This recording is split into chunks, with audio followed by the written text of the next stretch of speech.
पता नहीं पता भैया, मैंने अपनी दुनिया उजाड़ दी वहाँ जाकर। गई तो मैं दर्शन के लिए थी। वैष्णो देवी का दर्शन करने की मेरे हस्बैंड की 10-12 साल से इच्छा थी। दर्शन करने गई थी। फिर बापू की एक कथा थी, वो अटेंड करना चाहती थी। तो गए थे, तो बच्चों की कश्मीर की इच्छा थी, तो हमने कुछ एक जगह का प्लानिंग किया था। तो उसी हिसाब से हम 22 तारीख को पहलगांव ऊपर जो मिनी स्विट्ज़रलैंड कहलाता है, हम वहाँ गए थे। और वहाँ से हम गुलमार्ग जाने वाले थे। आधा घंटा का फेर था भैया। 1 डेढ़ तक हमको निकल जाना चाहिए था, बट करते करते 2 बज गए थे। तो हम चर्चा ही कर रहे थे कि अब निकल जाते हैं, बट गुड़िया छोटी, तो गुड़िया सिर्फ प्लानिंग करना चाहती थी, कोई एक्टिविटी करना चाहती थी।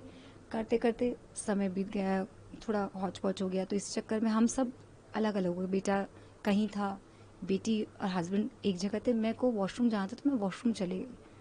तो जब मैं वॉशरूम में घुसी, उसके बाद मुझे वो फायरिंग की आवाज़ आई। तो पता चला आतंकवादियों का हमला हो गया है। बाथरूम से निकली तो समझ में नहीं आया, बस लाइक टोटली ब्लैंक कि हो क्या रहा है। बिकॉज हम सिर्फ मूवीज़ में देखते हैं, सब न्यूज़ में पढ़ते हैं, न्यूज़ बनना नहीं चाहते थे। हमला हो चुका था, हम सब छितर पितर हो गए थे। एंड जब हुआ तो मुझे लगता है जब मैं वॉशरूम से निकली, मैं ब्लैंक हो गई थी। तो वहाँ के जो लोगों ने था, उन्हें मुझे हेल्प करके फटाफट लेके नीचे भागे कि चलिए मैम, आतंकियों का हमला हो गया। तो गिरते पड़ते करते में हम नीचे पहुँचे। मेरा मोबाइल, मेरा पर्स, कुछ जगह पे नेटवर्क आया था, कुछ जगह पे नहीं आया था। तो मैंने वॉशरूम जाते समय अपना पर्स और अपना मोबाइल अपने हस्बैंड को दे दिया था। तो मेरे पास कुछ भी नहीं था। जब मैं भागी, लोगों ने कहा आप निकलिए, हमला हो थोड़ा समय हो गया है, आपकी फैमिली भी नीचे चली गई होगी, क्योंकि यहाँ कोई भी नहीं है। मतलब तो जो गोलीबारी चल रही है वही हो रहा है, बीच में है।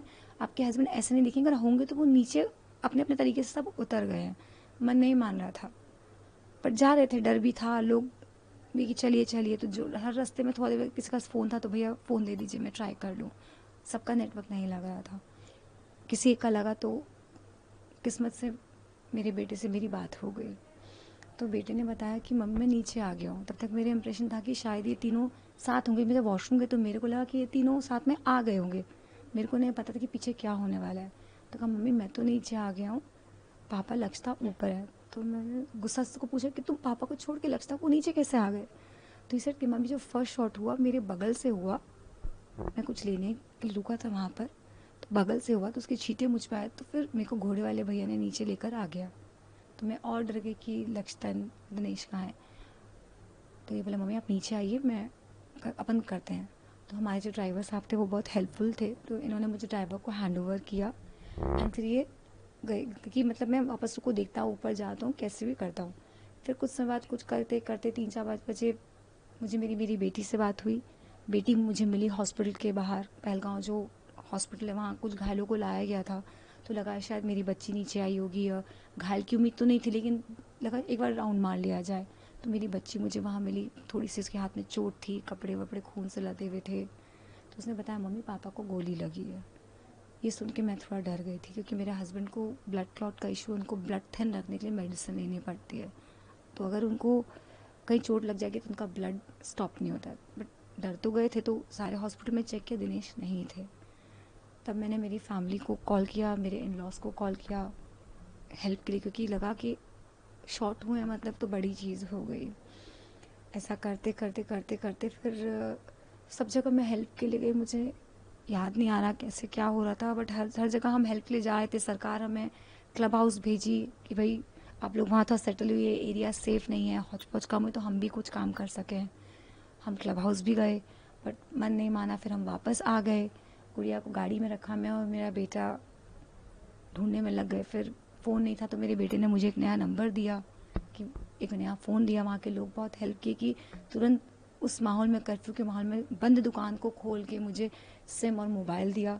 सामने होटल वाले भैया थे, उन्होंने मेरी बेटी को बैठाया, कुछ बना के खाने के लिए दिया, मुझे चाय पिलाया, बैठाया। बहुत हेल्प किया वहाँ के लोगों ने, मैं बोलूँगी बहुत हेल्प किया, बहुत हेल्प किया। उसके बाद ये हुआ कि कुछ 7, 7:30 बजे कि 8 बज गया था ना, ध्यान नहीं आ रहा। कुछ लोग नीचे आए, उनसे पूछा तो उन्होंने बोला कि आखिरी ग्रुप ऑफ पीपल नीचे आए हैं, आप उनमें चेक कर सकते हो। तो कुछ अंदर से ऐसा लगा कि पता नहीं अब ये भी देखें कि शायद इसमें दिनेश हो, बट 7:30-8 बजे के तो उनकी बातों से लगा कि शायद अब दिनेश नहीं है वो। तो मैंने पूछा भी शायद आप इंसान मतलब लाए हैं, बॉडी लाए हैं, क्या लाए, आप मुझे बताएंगे तो मुझे समझ में आएगा। तो उन्होंने बोला हम कुछ भी नहीं बता सकते। फिर थोड़ी देर बाद कहीं से खबर आई, मेरे बेटे के का कॉल आया नए नंबर पे कि मम्मी आप एक बार आइए। उसको कहीं से कॉल आया था कि मिले, हर जगह डिस्क्रिप्शन मांगा गया। मैंने अपने हस्बैंड का डिस्क्रिप्शन दिया, आधार की फ़ोटो भी दी, नया नंबर भी शेयर किया, तो उनके पास नंबर था। उन्होंने मेरे बेटे को कॉल करके बुलाया। बेटे ने मुझे कॉल किया कि मम्मी एक बार आ जाओ, आप खाली आना, लक्ष्यता नहीं आएगी। तो जब मैं वहाँ देखी तो वो बदकिस्मत एक मैं भी थी, मेरे हस्बैंड थे, उनकी बॉडी थी सामने। सरकार से कोई उम्मीद? भैया सरकार से उम्मीद वैसे तो मैं, सरकार कर ही रही है। वहाँ अमित शाह जी आए थे, उन्होंने इतना सुंदर से मेरे पति को विदाई दी है, एक शहीद की तरह विदाई दी है। तो मुझे पूरी उम्मीद है कि सरकार मेरे पति को शहीद की उपाधि देगी, वो इज़्ज़त वो सम्मान मेरे पति को मिलेगा। हमने जो खोना था मैंने खो दिया। आज यहाँ जब मैं आई तो मुझे बहुत अच्छे से वेलकम किया। सारे मिनिस्टर्स हैं छत्तीसगढ़ के, हो पहलगांव के, हो उड़ीसा के, हो कहाँ के नहीं आए, कहाँ के कलेक्टर, डिप्टी कलेक्टर, कर्नल, कहाँ के किसका कॉल नहीं आया। Every one is very helpful, very kind and helping. तो हमारी सरकार क्यों चूकेगी? मेरे पति को ज़रूर शहीद की उपाधि मिलेगी, यही उम्मीद है। दीदी बच्चे भी छोटे हैं तो उनके लिए कोई बात रखना चाहेंगे? हाँ, मेरा बेटा अभी 19 का हुआ है, अभी वो बस बड़ा होना शुरू ही किया था उसने। तो मुझे उम्मीद है कि सरकार मेरे बच्चों को भी अपना सर, बच्चों पे सर के ऊपर अपना हाथ रखेगी और उन्हें भरने के लिए, एजुकेशन के लिए शायद कुछ सपोर्ट देगी, हेल्प करेगी, अपना हाथ रख देगी तो सर सब कुछ हो गया, क्या ही चाहिए मुझे, ज़रूर करेगी। यही उम्मीद करती हूँ और कुछ नहीं। उम्मीद नहीं, मुझे भरोसा है, मुझे भरोसा है। परिवार है वो मेरा, आज मैं उनकी बेटी हूँ तो मेरा परिवार है, तो मुझे ज़रूर मदद करेंगे भैया, और कुछ नहीं है मेरी उम्मीद उनसे।